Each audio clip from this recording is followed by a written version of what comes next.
ఇంకో మాట చెప్పడం, కుళ్ళిపోయిన శవం. అవునా? చచ్చిపోయిన శవమే కాదు, కుళ్ళిపోయిన శవం.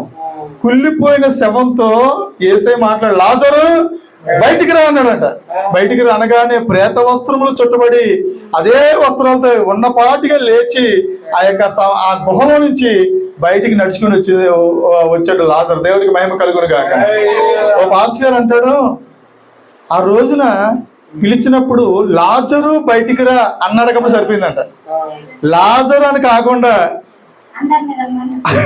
చచ్చిపోయిన వ్యక్తి బయటికి రా అంటే అక్కడ చచ్చిపోయిన అందరూ వచ్చేవారండి. వేరు స్తోత్రం కాక. ఏమంటే చనిపోయిన వాళ్ళని బ్రతికించేటువంటి దేవుడు ఈయన చచ్చిపోతాడు అసలు? ఏమైనా ఆలోచన, ఏమైనా జ్ఞానం ఉందా? ఏమైనా జ్ఞానం ఉందా? క్షుణ్ణంగా చదవండి, బైబిల్ చదవాలి కదా, బైబిల్ చదవాలి కదా. దేవునికి మహిమ కలుగును గాక. హల్లెలూయా. యేసు